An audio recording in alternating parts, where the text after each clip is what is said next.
The moment her SUV rolled across my lawn, the ground erupted, not with fire, but with a storm of glitter and confetti.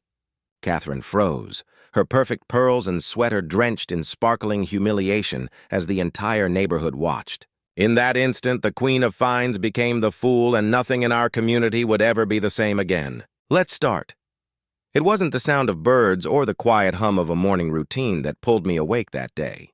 It was silence, heavy, watchful, the kind of silence that makes you feel like something is wrong even before you open your eyes. I pushed myself out of bed and drifted to the window, half expecting to see the ordinary calm of my street. Instead, my gaze locked on the bright yellow specks dotting my front lawn. Dandelions, hundreds of them, swaying under the morning sun like tiny golden rebellions. Most people wouldn't have thought twice. A few weeds, nothing more. But for me, it wasn't just grass. That lawn was years of work, sweat, patience, pride. Each blade had been trimmed and cared for like a canvas I poured myself into. And now, scattered across it like an infection, those dandelions stood there mocking me. Yet the flowers weren't what broke me. What broke me was the envelope taped to my door. The bold print on the letterhead read, "Homeowners Association Violation Notice." The words below felt like a knife. Failure to maintain lawn quality. Fine. $250. For weeds. For flowers I hadn't even noticed until this morning. My hands tightened around the paper, the edges crumpling, my chest swelling with a mix of humiliation and fury. Out of the corner of my eye, I caught the reflection of the mailbox. Tilted, scarred, still dented from last year when someone clipped it with their bumper.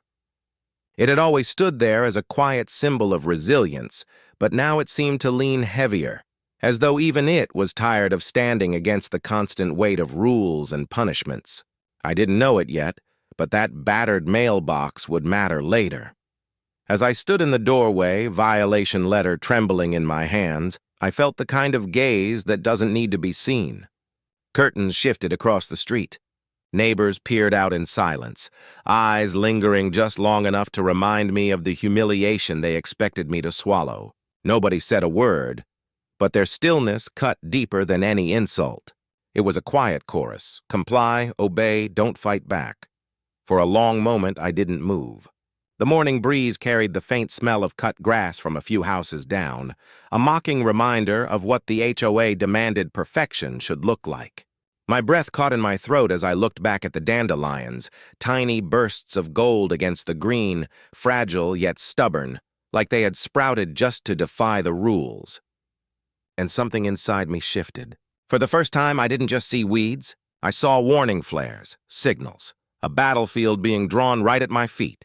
The violation notice wasn't about flowers. It wasn't even about the lawn. It was about control, about stripping away dignity in the smallest, pettiest ways possible.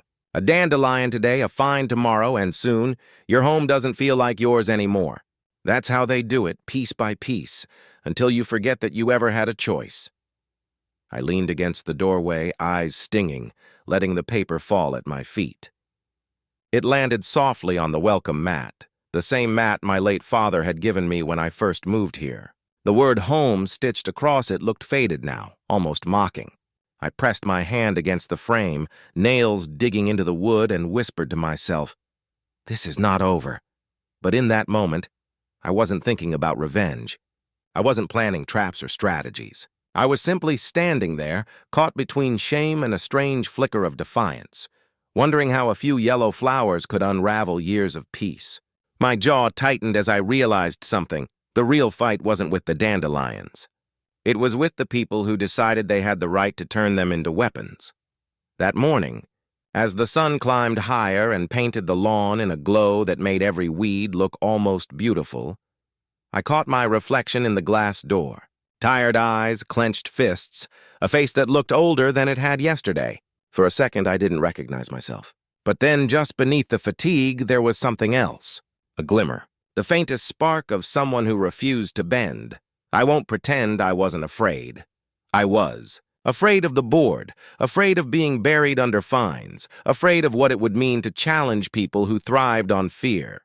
But fear has a strange way of clarifying things. And as I stared at those dandelions, I realized they weren't just weeds anymore. They were a mirror, showing me the cracks I had ignored for too long. That was the moment a new thought bloomed, sharp and dangerous. If they wanted a war over flowers, then maybe flowers would be the weapon. Maybe the very thing they tried to use to break me would be what I turned back on them. I didn't know how yet. I didn't know what it would cost me. All I knew was this: the HOA had planted the first seed of battle. And I was done pretending not to see it, so I stood there, the letter crumpled on the ground, the mailbox leaning like a tired soldier, the dandelions burning bright in the morning sun, and I let the silence stretch. A silence heavy with something new, promise, defiance, the hint of a storm still gathering, and in that silence, I thought of a single line that still lingers with me. What happens when the smallest act of arrogance collides with the quiet patience of someone pushed too far? Tell me, what would you have done? Would you have pulled the weeds and paid the fine? Or would you have stood there, like I did, staring at those stubborn bursts of yellow and whispering to yourself, "Not this time"? Because sometimes it's not the battles we choose that define us. It's the ones that are forced upon us, one dandelion at a time. I bent down and picked up the crumpled violation letter from the mat, smoothing it out with shaking hands. The words blurred for a moment, not because of the print, but because of what they represented.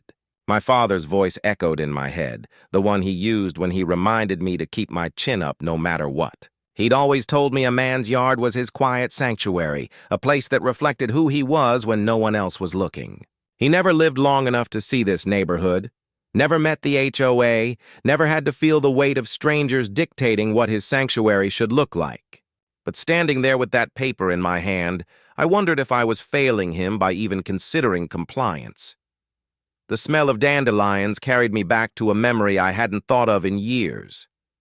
I was 8, crouched in my grandmother's garden, plucking weeds for her while she hummed old songs under her breath. She didn't call them weeds. She called them wishes. Every time I blew the seeds into the air, she told me to make a promise for the future. I remembered laughing, believing that every puff carried my hopes higher. And now, decades later, the same flowers had turned into a financial weapon aimed at me. That memory didn't just sting, it lit something inside me. How could something once filled with innocence now be twisted into punishment? I carried the letter inside and placed it on the kitchen counter, next to a neat pile of other HOA warnings. Trash bins visible too long. Mailbox leaning too far. Hedge height violation. Each one was a small cut, and together they felt like an open wound. I stared at the stack and realized this wasn't random. This was targeted. Someone, maybe the entire board, wanted me on my knees. But for what? Because I kept to myself? Because I wasn't part of their barbecues and wine nights? Or maybe because someone like me wasn't supposed to stand tall in a neighborhood where conformity meant survival. Later that afternoon, as the sun dropped lower and threw long shadows across the lawn, I caught sight of Catherine Dunn, our HOA president, walking her usual route. Pearls, pastel sweater, clipboard in hand like it was a badge of authority. She waved at neighbors with that politician's smile, the one that could melt into steel when no one else was watching. And then her eyes landed on me. For a fraction of a second, the smile faded, and in its place, I saw something raw, almost pleased. She didn't need to say it out loud. The letter taped to my door had been her doing, and she wanted me to know it. It's strange how quickly you can read a person's contradictions when the mask slips. Catherine built her image on protecting the community, but her protection always came with a price. She fined people not to make things better, but to remind them who was in charge.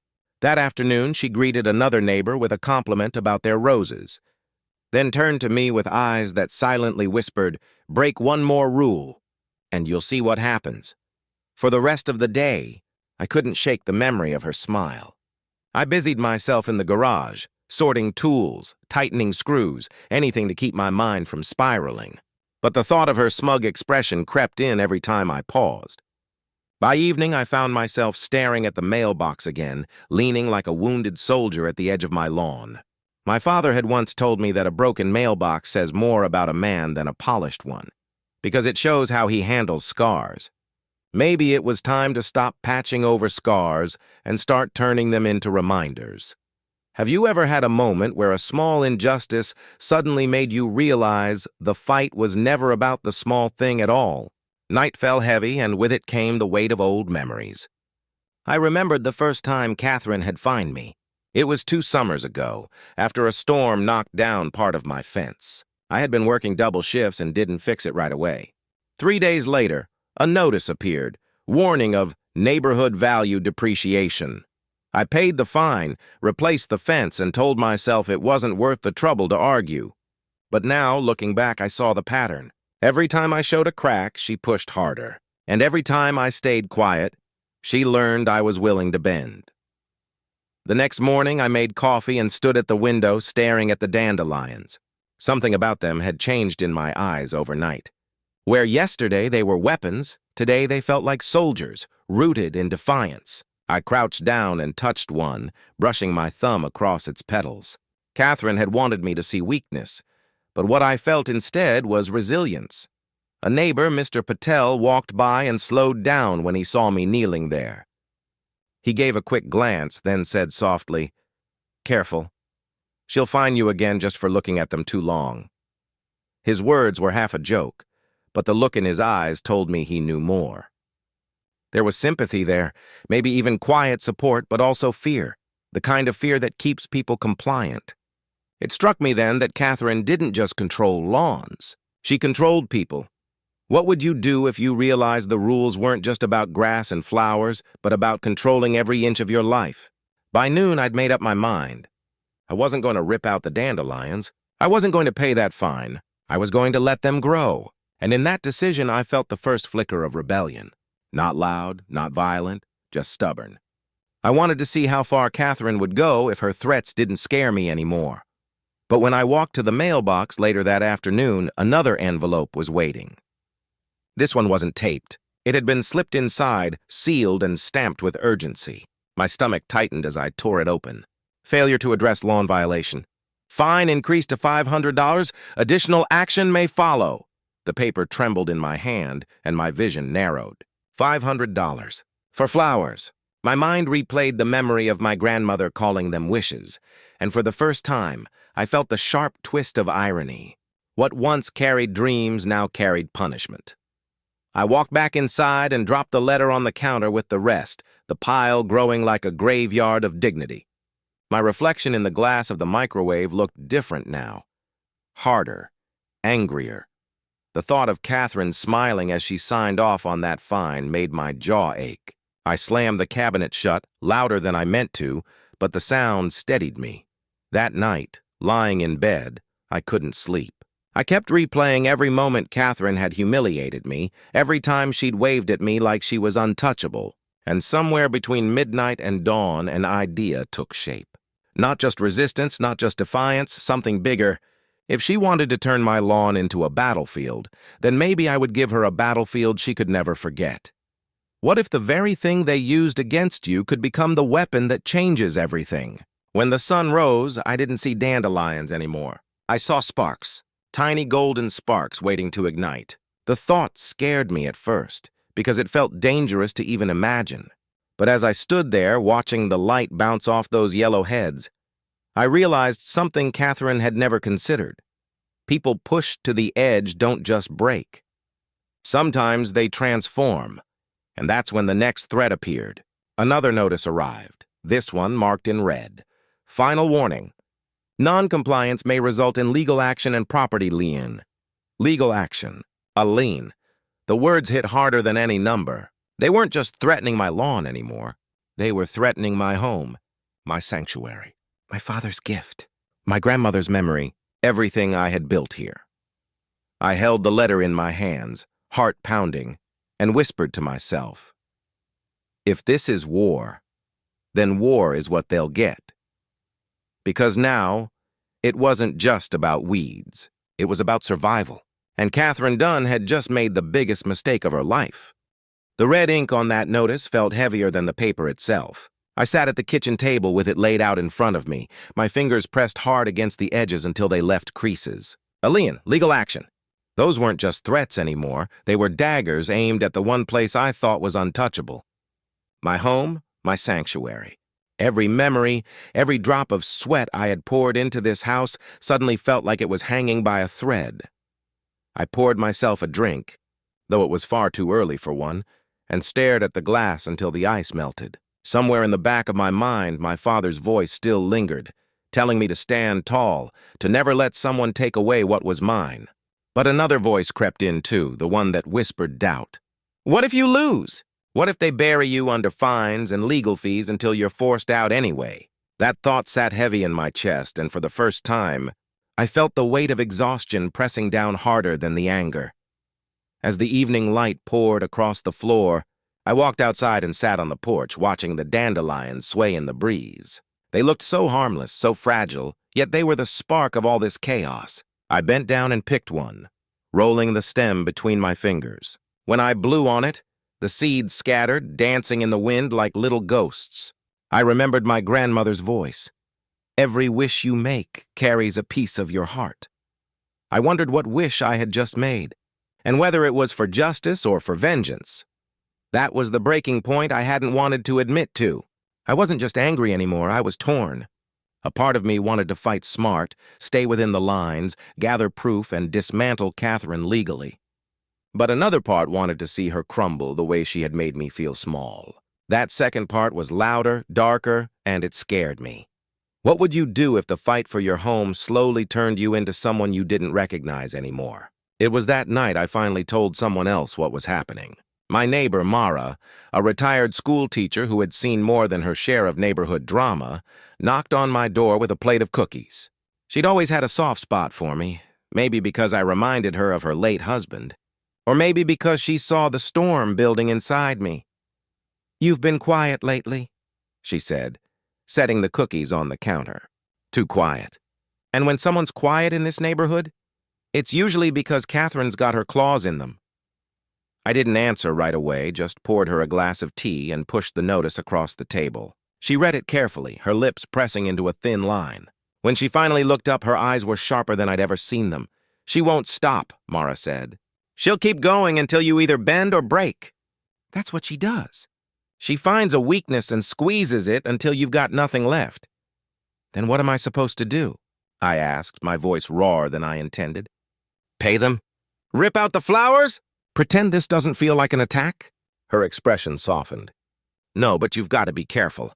If you let her drag you down to her level, you'll lose more than your lawn. You'll lose yourself. Her words struck deep because they mirrored the fear already gnawing at me. I had been so focused on winning that I hadn't stopped to ask myself what victory would even look like. Was it Catherine defeated, embarrassed in front of everyone? Or was it something quieter, like peace, like finally breathing again without her shadow over me? Is victory about crushing the enemy? Or is it about protecting the part of yourself they've been trying to destroy? For days, I wrestled with it. At work, I found myself drifting, staring at my phone, replaying the confrontation I wanted to have with Catherine but couldn't. At night, I sat in the dark living room, the stack of notices staring back at me like silent accusers. Some nights I thought about paying the fines just to make it all go away. But each time I came close to giving in, I pictured her smug grin and the way she waved at me from behind her SUV. And each time, the anger won out. It was a Saturday morning when the storm inside me finally spilled over. I was raking leaves, pretending not to notice Catherine strolling down the sidewalk with her clipboard, when she stopped right at the edge of my property. "Morning, Dylan," she said sweetly, her eyes glinting with the satisfaction of someone who already thought they'd won. I clenched the rake so tightly I thought it might snap in my hands. "Morning," I forced out, keeping my voice even. "You've had plenty of time to take care of those weeds," she continued. "It's not fair to the rest of us who work so hard to keep this neighborhood beautiful." Beautiful. The word felt like poison coming out of her mouth. She wasn't talking about beauty. She was talking about control. I stared at her for a long moment, then said, "Funny. I always thought beauty meant letting something grow." Her smile faltered, just for a second, but it was enough. She turned on her heel and walked away, and I stood there trembling, the rake shaking in my hands. It was the first time I'd pushed back, even in such a small way, and it felt like a dam cracking. That night I made the decision I knew would change everything. I wasn't going to tear out the dandelions. I wasn't going to beg the board for mercy. I was going to hit back, not with violence, not with anything illegal, but with something she could never spin her way out of. Something that would strip her of the one thing she valued most, her image. What happens when you stop defending yourself and start rewriting the story in a way your enemy can't control? The plan was still half-formed, messy, dangerous even, because it required me to walk the line between defiance and recklessness. And deep down, I wasn't sure which side I would fall on. That doubt haunted me, gnawed at me every time I pictured Catherine's face. Would I end up proving her right, that I was nothing more than a problem to be dealt with?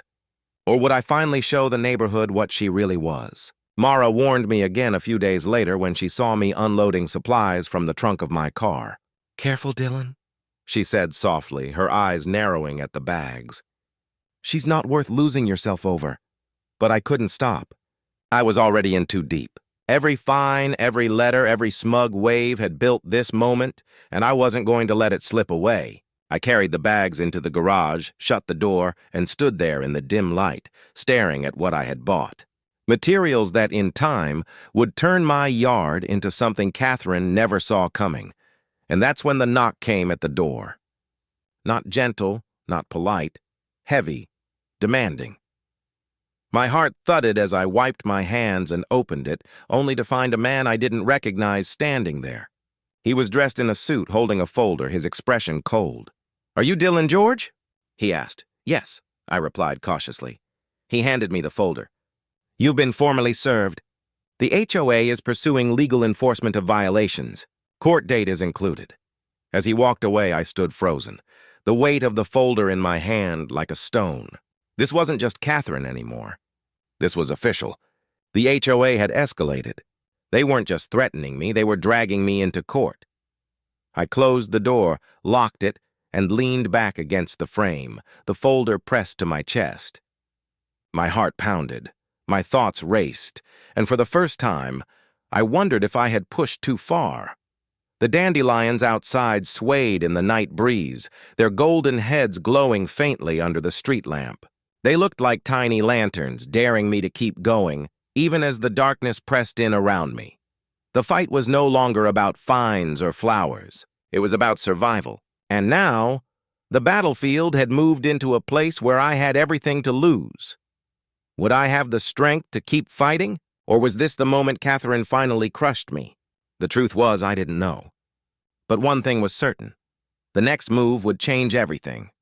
I stood there in the hallway, back against the door, the folder pressed against my chest like it was a loaded weapon. The house felt too quiet, too heavy. Every tick of the clock seemed louder than usual, each one pulling me closer to the moment when I'd have to face what was inside those papers. For hours I didn't move, just sat at the kitchen table staring at the envelope. The dandelions outside glowed faintly under the streetlight, swaying like they were mocking me. Each one felt like a countdown. When I finally opened the folder, the words blurred at first, not from the print, but from the weight pressing down on me. Court summons. Enforcement of violation. Potential property lien. Catherine had done it.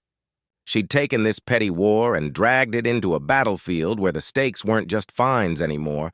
They were my home, my future, everything I had built here. That night, I didn't sleep. I lay awake, replaying every decision, every moment when I could have bent, pulled the weeds, paid the fine, avoided this. My chest tightened as guilt gnawed at me. Maybe I had been reckless. Maybe I had let pride drag me here. But then another thought pushed back. No, she brought me here. She turned a flower into a weapon. She made this war. By morning, I felt hollow but determined. I brewed coffee, though my hands shook so badly I spilled half the grounds.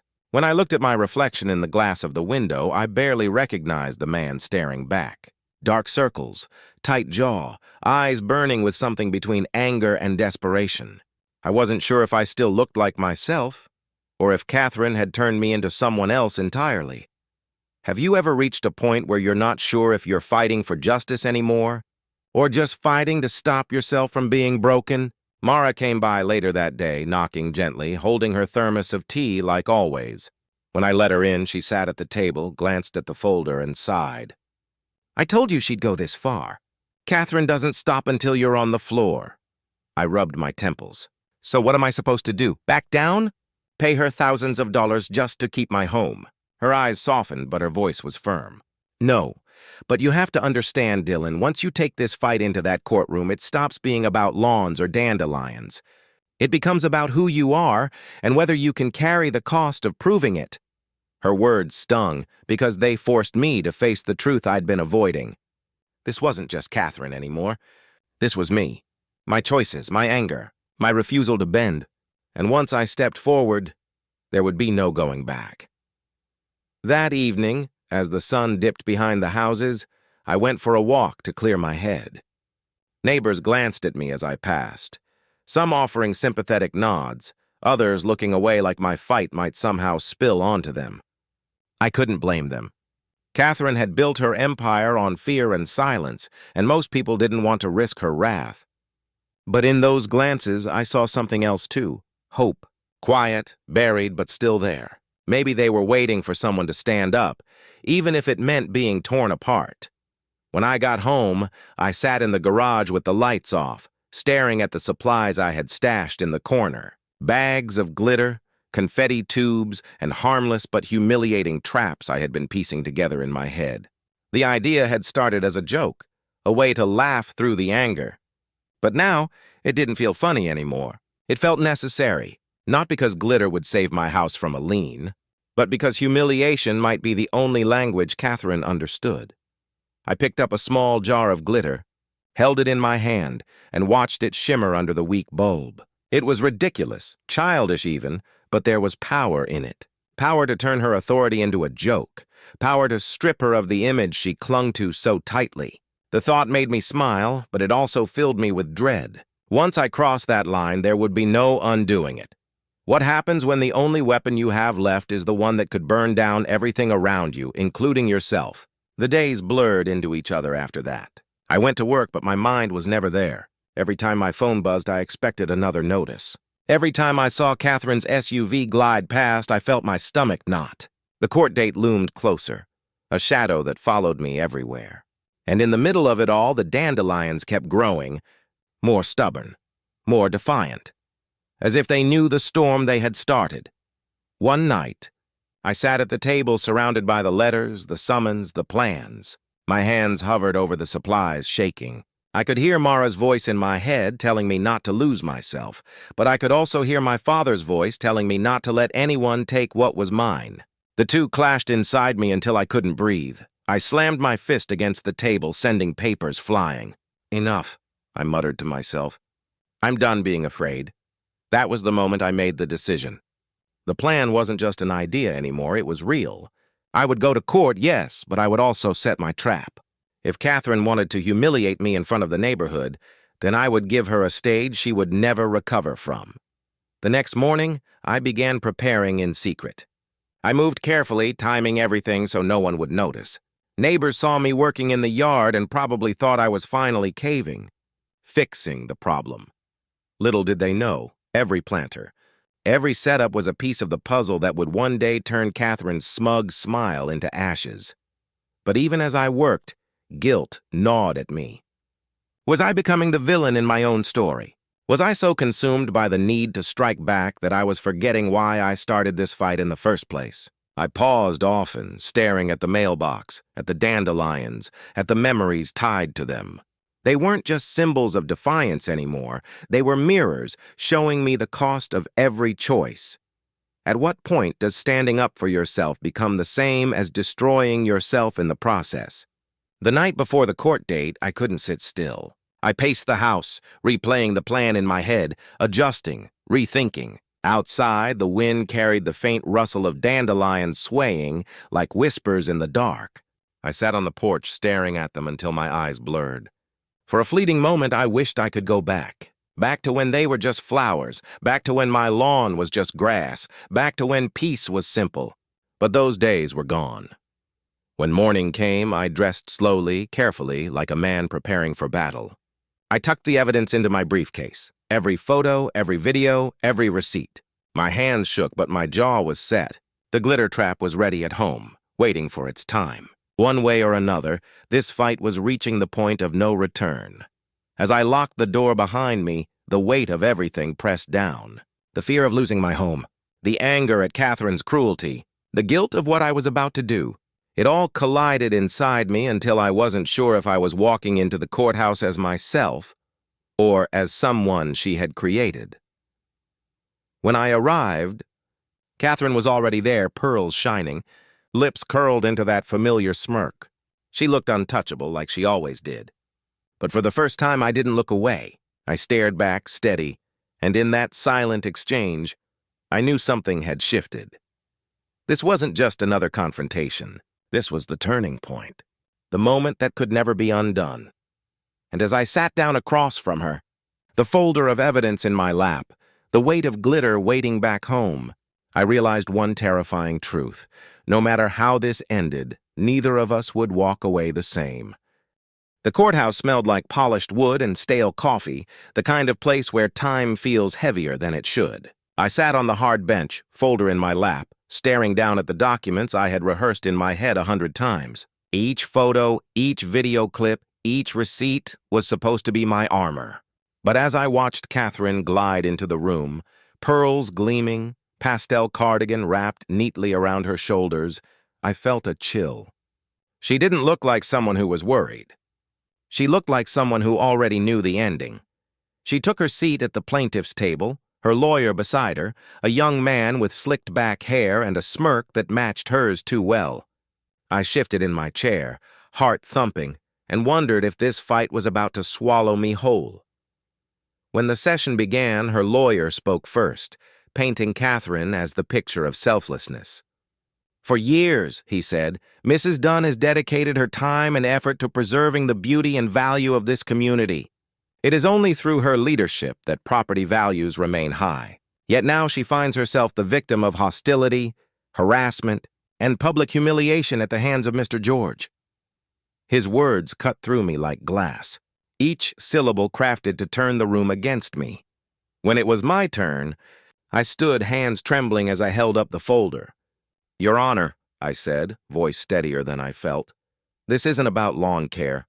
It's about power. About someone using rules not to protect this neighborhood, but to crush the people in it. I have proof. I clicked the remote and the first video played on the screen. Catherine's SUV cutting across my lawn, mud spraying, her sunglasses perched low on her face, a smug grin curling her lips. Gasps filled the room. I felt the first flicker of hope. Maybe this was it. Maybe the truth would finally break through her lies. But then Catherine stood, and with the ease of someone who had rehearsed it 1,000 times, she tilted her head and said, That video is misleading. The angles, the lighting, technology can be manipulated. And Mr. George has been combative with the HOA for years. He has a history of non-compliance. This is just another attempt to smear my reputation. The words hit like a hammer. She was twisting it, turning my truth into fiction. And worse, some people in the room nodded, buying into her performance. What would you do if you showed the world the truth, and they still chose to believe the lie? I pressed forward, showing more clips, more evidence, each one clearer than the last. Yet with every new piece, Catherine's lawyer countered, spinning it into something else. Coincidence, misunderstanding, even neighborly goodwill misinterpreted. The judge's face remained unreadable, and my heart sank lower with every rebuttal. When the hearing finally recessed for lunch, I walked outside, needing air. My hands shook as I leaned against the cold stone wall of the courthouse. That's when I heard footsteps. Mara's. She had shown up quietly, slipping into the back of the courtroom without me noticing. You did well, she said, placing a hand on my arm. Don't let her rattle you. People like her thrive on fear, not truth. I nodded, grateful for her presence. But then I saw something in her eyes, a flicker, quick, but enough to unsettle me. Why are you here, Mara? I asked carefully. She hesitated. Because someone has to stand by you. Her words were kind, but they felt rehearsed, too smooth. A seed of doubt planted itself in my chest. I pushed it aside, not ready to question the one person who had stood by me through this storm. Back inside, the second half of the hearing only grew worse. Catherine pulled out letters, official-looking documents I had never seen before, claiming they were records of complaints from neighbors about me. The judge glanced at them, flipping through pages that accused me of everything from excessive noise to neglecting basic maintenance. My stomach turned. None of it was true. When it was over, no ruling was given that day.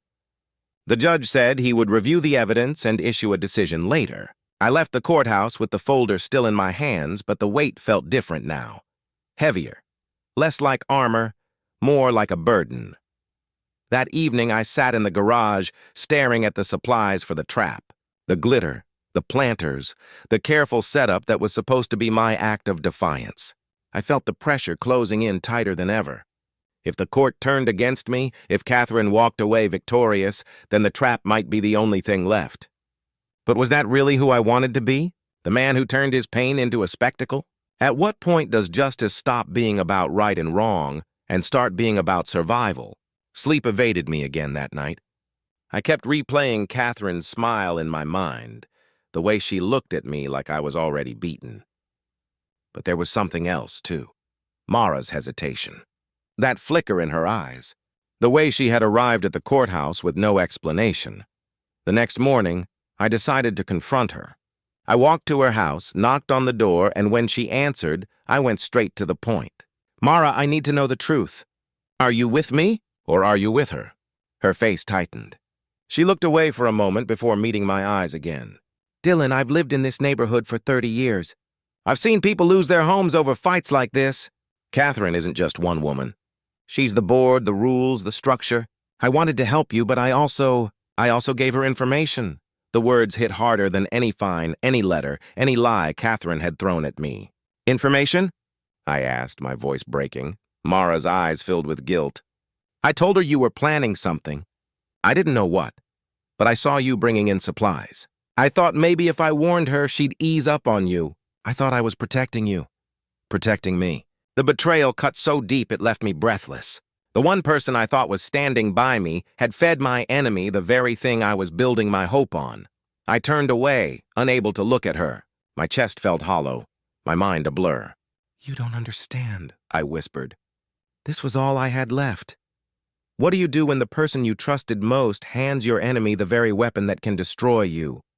I stumbled back home, the walls closing in around me. The plan, the trap, everything suddenly felt exposed, fragile. If Catherine knew even a piece of it, then she would twist it into her narrative. She'd use it to paint me as reckless, dangerous, unstable, and the court would believe her. That night, the darkness felt different, heavier. I sat on the porch, staring at the dandelions, the once bright yellow now fading into white tufts, ready to scatter. They looked fragile, but they also looked unstoppable. No matter how many times they were cut down, they came back. I wondered if I had that same strength, or if I was about to scatter into nothing. The sound of an engine pulled me from my thoughts. Catherine's SUV rolled slowly past my house, headlights slicing through the dark. She didn't stop, didn't wave, just drove by with the quiet confidence of someone who believed the battle was already hers. I clenched my fists, heart pounding.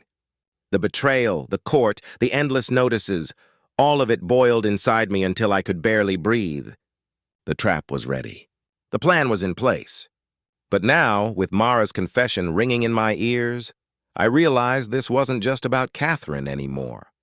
It was about trust, about betrayal, about standing alone in a fight I thought I didn't have to face alone, and as I sat there, the weight of it pressing down harder than ever, one thought consumed me. If I went through with this, if I pulled the trigger on my plan, there would be no undoing it, no going back. The night stretched on, heavy and silent, broken only by the faint rustle of dandelions scattering in the wind. The story had changed. The stakes were higher, and I knew, whatever came next, it would cost me more than I ever imagined. The night after Mara's confession stretched into something that felt endless. I sat at the edge of my bed with my head in my hands, replaying her words until they became sharper than any knife. She had said she thought she was protecting me, but that wasn't how it felt. It felt like she had handed Catherine the one piece of power I had left. My trust, my plan. My last ounce of control. Sleep never came. By morning, my chest was tight, my body heavy, but my mind clear. If I didn't act now, I was finished. The court was still weighing the case, Catherine was circling like a hawk, and now Mara's betrayal left me exposed. All that remained was the choice I had been circling for weeks, to let Catherine keep crushing me, or to strike back in a way that she could never erase. I brewed coffee slowly, every step deliberate, as if grounding myself before stepping into a storm. Outside, the dandelions had turned white, their seeds ready to scatter with the first breeze. I stared at them for a long time, and something inside me shifted. Those seeds weren't weeds anymore. They were signals, tiny lanterns of survival. They reminded me that even when torn apart, even when scattered, life could come back stronger. Have you ever looked at something small, fragile, and realized it was holding more strength than you had left inside yourself? By noon, I was ready. The trap was complete, every piece in place. It wasn't violent, wasn't illegal, it was humiliating. A cascade of glitter and confetti wired in ways that would coat Catherine's pristine SUV if she dared to drive across my lawn again. It was childish, ridiculous, but it was also the sharpest weapon I had, because Catherine's empire was built on appearances, and once her mask cracked, the whole structure would shake. That afternoon, I saw her coming. Her SUV rounded the corner at its usual slow, deliberate pace. My heart pounded so hard I thought my chest would split. She slowed in front of my house, sunglasses sliding down her nose, lips curling into that smug smile I had come to hate. And then she turned her wheel toward my lawn. Time slowed. The tires cut across the grass. The pressure plate snapped. A hiss, a pop, and then explosion. Not fire, not danger. Glitter. A violent, sparkling storm of it, blasting across the front of her SUV, sticking to the windshield, coating the hood, raining down like 1,000 tiny suns. Confetti followed, streaming into the air, falling onto her hair, her sweater, her pearls. For a moment, silence, and then her scream. A raw, furious sound that shattered the calm of the street. Neighbors peeked out from their windows, stepped onto porches, phones in their hands. Cameras captured every second as Catherine clawed at the glitter, shouting, red-faced, her perfect image shredded in an instant. I stood at my porch, arms folded, watching. I didn't smile, didn't cheer. I just stood there as the woman who had humiliated me for months became the spectacle herself. What happens when the person who built their power on fear suddenly becomes the punchline everyone laughs at? The neighborhood buzzed with laughter, gasps, whispers. Catherine staggered out of the SUV, her cardigan ruined, her hair matted with glitter. She pointed at me, her finger trembling with rage. "You'll regret this!" she screamed, her voice cracking. "I'll destroy you!" But her words didn't land the way they used to. The neighbors weren't looking at me. They were looking at her. Some chuckled quietly. Others openly filmed. A few even clapped. For the first time, Catherine wasn't the enforcer. She was the fool. I didn't speak. I didn't have to. The trap had spoken louder than anything I could have said. Glitter sparkled in the sunlight, clinging to her SUV like a badge of her downfall. She stormed back into the vehicle, slammed the door, and peeled away, the trail of glitter marking her path like a scar. When the crowd finally dispersed, I sank into my porch chair, trembling. Not from fear, but from release. It was over. Or at least I thought it was. That night, Mara knocked on my door. I almost didn't answer, but something in me wanted closure. She stood there with tears in her eyes, her voice breaking. "I'm sorry, Dylan. I didn't know she would use what I told her like that. I thought maybe she'd back off if she knew you were planning something. I was wrong." I stared at her for a long time, the silence heavy between us. Finally, I said, "You can't undo betrayal, Mara. You can't put trust back once it's scattered. Just like those dandelions." She lowered her gaze, nodded, and walked away. It hurt to see her go, but the wound had already been made. The next morning, the court's decision arrived. The judge had seen the videos, the receipts, the records Catherine had tried to twist. And though he didn't call her guilty outright, he dismissed the case against me. No fines, no lying, no more threats of legal action. For the first time in months, I could breathe. But the victory didn't taste sweet. It tasted hollow. Because I realized the glitter bomb hadn't just humiliated Catherine, it had changed me. I had crossed a line I couldn't uncross. I had become someone who fought fire with fire, humiliation with humiliation. And while the neighbors praised me, while they shared the videos online, While Catherine's image crumbled, I sat alone on my porch, wondering what I had lost in the process. What do you do when winning the war leaves you standing in the ruins of yourself? Days passed, and Catherine's power crumbled fast. The board turned on her, distancing themselves. Her emails went unanswered, her threats ignored. Neighbors laughed openly when they saw her, glitter still stuck in the seams of her SUV weeks later. Eventually, she resigned, citing personal reasons, though everyone knew the truth. The queen had fallen, but the twist came quietly, almost like a whisper. One evening, as I watered the lawn, a new neighbor approached. He was young, sharp-eyed, carrying himself with the ease of someone who had seen battles before. "You're Dylan, right?" he asked. I nodded. He smiled faintly. "I saw what you did." "How you stood up to Catherine? Impressive. But you know she wasn't the only one, right? The HOA is bigger than one person, and sometimes they don't forgive." The words sank deep, heavier than I expected. I watched him walk away, his warning echoing in my chest. Catherine might have been dethroned, but the system she had ruled with still stood, and somewhere inside it, new threats were already gathering. I looked out at the dandelions, the last of their seeds drifting into the evening air, and felt both proud and unsettled. I had fought. I had won. But the cost, the betrayal, the trap, it all lingered like a shadow. The battle was over. But the war? That was another story. In the weeks that followed Catherine's downfall, the neighborhood felt different. The silence that once carried her footsteps and her clipped demands now carried something else: hesitation, even relief. People began mowing their lawns without the constant fear of her clipboard. Trash cans lingered a little longer at the curb. Porches grew a bit messier, gardens a bit wilder. It wasn't chaos. It was freedom, fragile and new. I noticed faces softening when they saw me. Neighbors who once avoided eye contact now stopped to chat, asking how I was holding up, offering small words of thanks. A few even admitted they had been fine too, but never had the courage to speak up. Their honesty was comforting, but it also stung. I had fought this war thinking I was alone, only to find out others had carried scars quietly. Maybe if we had stood together earlier, the outcome would have been different. The dandelions bloomed again, their yellow heads bright against the green, unapologetic in their persistence. I let them grow. Every time I looked at them, I felt a strange mix of pride and ache. They had been the beginning of it all, the so-called weeds that Catherine had turned into weapons. Now they stood as reminders, not of victory but of the cost. Inside, the house felt heavier. The stack of notices was gone, but the walls still carried the echoes of nights spent pacing, of mornings spent staring at summons. The glitter trap had worked, yes, but it had also left its mark on me. Every time I found a speck of glitter caught in a corner or stuck in the hinge of a drawer, I was reminded that I had fought back in a way that left me both triumphant and unsettled. Mara came around less after that night. We exchanged polite greetings when we passed, but the closeness was gone. Trust once broken doesn't rebuild easily. I missed her, but I couldn't erase the feeling of betrayal. She had believed she was protecting me, yet her choice had almost destroyed me. In a way, she symbolized what this entire fight had been about. People trying to live under rules that twisted even good intentions into harm.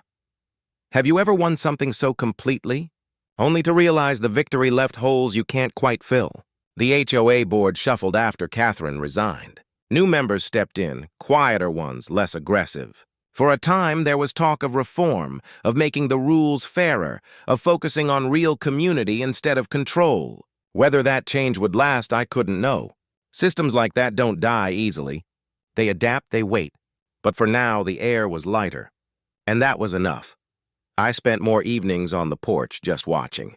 The streetlights hummed, the wind carried the scent of cut grass and barbecue, and for the first time in months, I wasn't waiting for an envelope to appear on my door.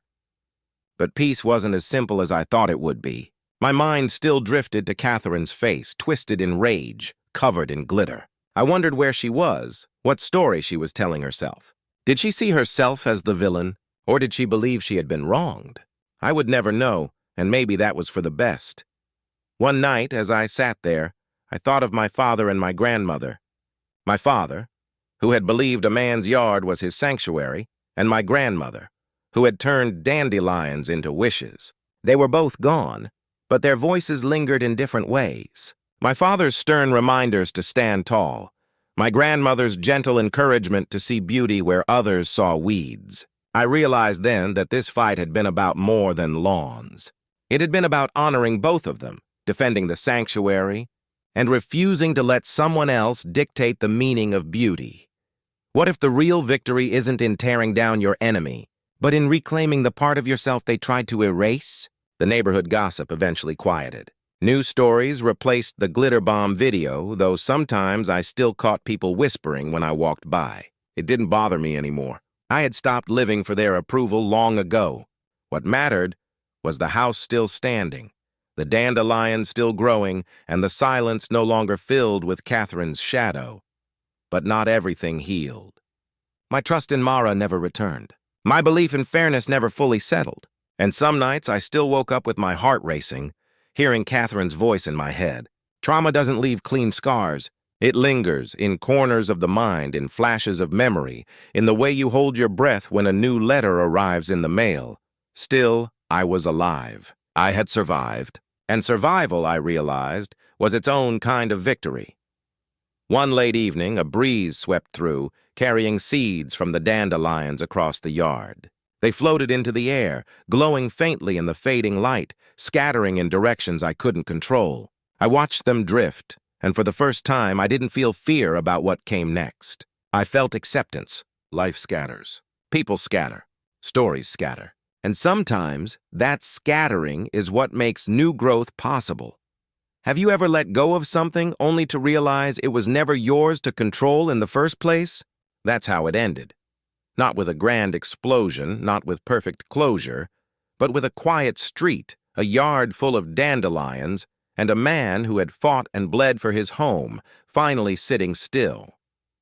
The war with Catherine was over, but the truth was, the war had never really been about her. It had been about me, about what I was willing to fight for and what I was willing to lose. The house stood. The lawn grew wild, and as the last seeds drifted into the night, I whispered a wish not for victory, not for revenge, but for peace. And maybe, just maybe, that was the one wish the dandelions could finally carry high enough to come true. If you've been with me through this story, thank you. If you've ever fought your own HOA battle, if you've ever stood your ground when it would have been easier to bend, you know what it costs. Share this story with someone who needs it. Subscribe for more HOA Truth Tales and let me know in the comments. What would you have done if Catherine had come for your home? Because sometimes the smallest battles over lawns and flowers and so-called weeds reveal the biggest truths about who we are. And sometimes the glitter that lingers is the proof we survived.